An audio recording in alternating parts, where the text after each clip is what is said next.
अगर कविता में संवेदनशीलता नहीं है और भावशीलता नहीं है तो कविता नहीं कुछ और हो सकती है। भाव ही कविता का शील है और कविता के इस शील को बचाने का दायित्व तो कवियों का है। इस क्रम में मैं सुश्री फाल्गुनी गुप्त जी को आमंत्रित करता हूं, वो आए और डॉक्टर जगदीश गुप्त जी की रचना का पाठ करने की कृपा करें। सुश्री फाल्गुनी गुप्त।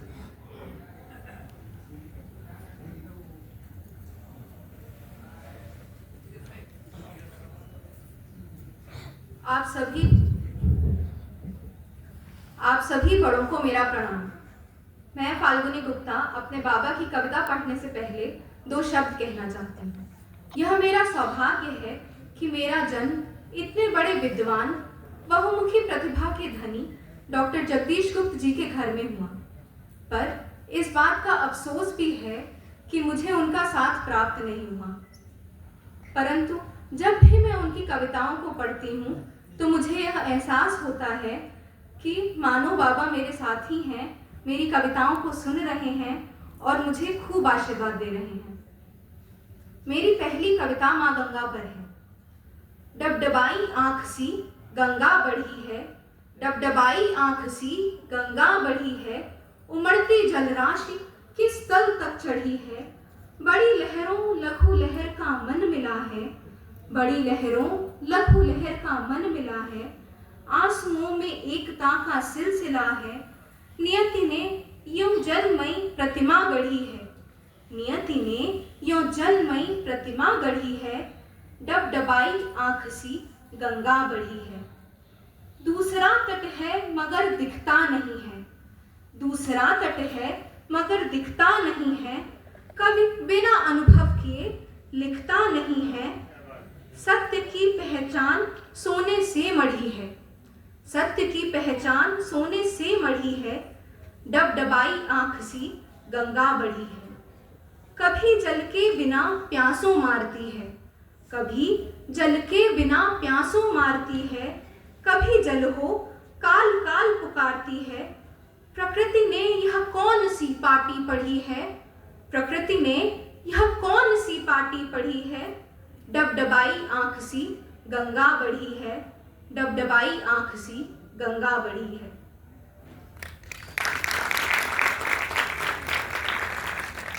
मेरी दूसरी कविता तितलियों पर है। बाबा प्रकृति से बहुत प्रेम करते थे। उन्होंने तितली के पंखों का वर्णन बहुत ही खूबसूरती से इस कविता में किया है। आइए सुनते हैं तितली के पंख। इंद्रधनुष के टुकड़ों जैसे, इंद्रधनुष के टुकड़ों जैसे, तितली के रंग भरे चटुल पंखों की सुंदरता से बिंदकर, ओ बेसुध हो जाने वालों, ओ बेसुध हो जाने वालों, तितली केवल पंख नहीं है, तितली केवल पंख नहीं है, तितली में है जान, एक नन्ही प्यारी सी जो उड़ते उड़ते थक जाती, एक फूल पर रुकते रुकते तैर और फूलों तक जाती, जो पराग से प्राण पोसती, जो पराग से प्राण पोसती, जो मरण से हृदय जुड़ाती, फिर भी जिसकी भूख न मिटती, फिर भी जिसकी प्यास न जाती, उसके 2 रंग भीने पर हैं, उसके 2 रंग भीने पर हैं, माना वे बेहद सुंदर हैं, माना वे बेहद सुंदर हैं, फिर भी तितली पंख नहीं है, तितली केवल पंख नहीं है। पल भर सोचो, पल भर सोचो, अगर किसी अनजान चोट से यह तितली घायल हो जाए और टूटकर दोनों नाजुक पर गिर जाएं, तो क्या होगा? रंग रूप की रेखाओं से रचे रंगीले लाल सुनहले नीले पीले इंद्रधनुष के टुकड़ों जैसे पंख बिचारे फिर आपस में जुड़ ना सकेंगे, फिर आपस में जुड़ ना सकेंगे। प्रात पवन की सुर भी लुटाती हिलकोरों पर थिरक थिरक कर उड़ ना सकेंगे, थिरक थिरक कर उड़ ना सकेंगे। और लगेगा यह तितली भी कीड़ा है बस वैसा ही जैसे धरती पर बहुत रेंगते सने धूल से। जो आए दिन घायल होते, जो आए दिन घायल होते, कभी किसी की ठोकर खाकर, कभी किसी की क्रूर भूल से। यह तितली के पंख रंगीले, यह तितली के पंख रंगीले, सिर्फ सत्य का एक रूप है, वह भी ऐसा जो छूने से ही मिट जाए। उंगली के पोरों से पूछो, उंगली के पोरों से पूछो, कभी जिन्होंने कहीं छुए हों तितली के पंख। छूते छूते हाथों में रंगीन चित्र सब सन जाएंगे, बिखर न जाने कहाँ सुनहले नीले पीले कण जाएंगे, बिखर न जाने कहाँ सुनहले नीले पीले कण जाएंगे। बस ढांचा ही शेष रहेगा, बस ढांचा ही शेष रहेगा, बने रहेंगे रंग न वैसे और न वैसा वेश रहेगा।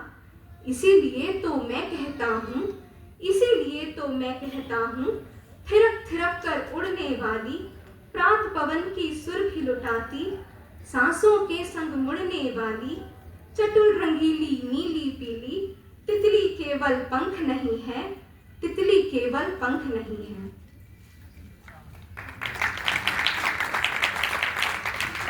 अंत में मैं आप सबका हृदय से धन्यवाद करना चाहती हूँ कि आप सबने इतने धैर्यपूर्वक मेरे बाबा की कविताओं को सुना, और आशा करती हूँ कि आप सबको कविताएं पसंद आई होंगी। इसके साथ ही मैं अपनी बुआ जी श्रीमती गीता गुप्ता जी को यह कहना चाहती हूँ कि बुआ, हम सबको आप पर बहुत गर्व है। आपका बहुत बहुत धन्यवाद कि आप प्रत्येक वर्ष बाबा की याद में कवि दिवस का आयोजन करती हैं और मुझे यह अवसर देती हैं कि हर बार मैं बाबा की कविताओं को पढ़कर उनके व्यक्तित्व को और जान पाती हूँ। धन्यवाद।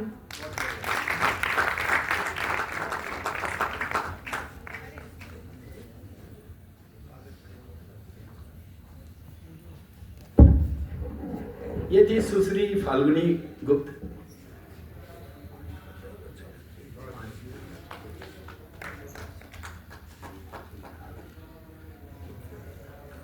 इन्होंने